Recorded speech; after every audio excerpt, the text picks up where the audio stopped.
My content's run dry and I need some help, so if you have any questions for an engineer, I'll respond with a video. Hey, Pretentious Engineer here. I know you didn't ask, but I want to respond to this comment. Well, I mean, technically you asked, but how much do I know about cars? Well, the answer is a lot and a little. I got into engineering because I totaled my 1994 Honda Accord, and I had a friend from church who was willing to let me park my car in his garage, and he handed me a welder and said, good luck. So I bought a new front end from a junkyard, took apart all the good pieces, and then took apart all the mangled pieces of metal from my totaled wreck, and then started to rebuild my car piece from piece after welding the frame back on. I had no understanding of cars prior to that, but there was this beautiful moment that happened when I was trying to install the radiator that changed my life.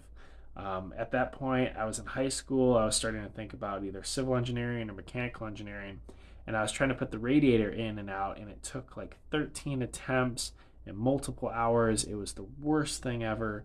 But eventually I had this like epiphany that someone doesn't wake up one day and decide to make a radiator for a 1994 Honda Accord.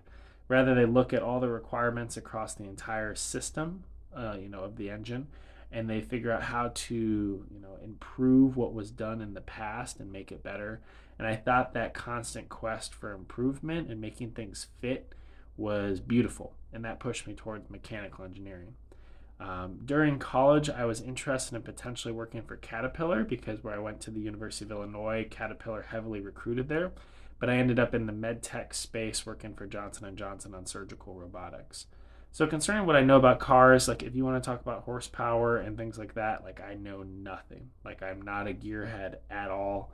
I used to do all the repairs on my Honda, and then when I bought a Toyota Prius V, and started working full time as an engineer, I just did all the preventative maintenance at the dealership, which is expensive, but I just didn't have time to touch it and deal with it. So if I ended up somehow, working in the auto industry in the future, I could leverage my mechanical engineering skills in those spaces.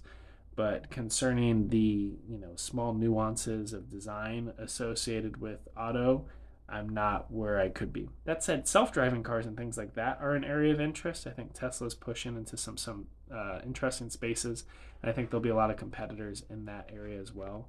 Actually, some of my colleagues that worked in surgical robotics actually jumped from there over to self-driving cars. So it's neat to see how people move around in the Bay on the West Coast. But anyway, appreciate your question. There's about 62 other questions on engineering that I plan on answering, so feel free to follow if this is helpful for you. And I also have a Discord. There's a link in the bio, so if you have other engineering questions or career advice or things like that, feel free to drop by. And you can sip on that.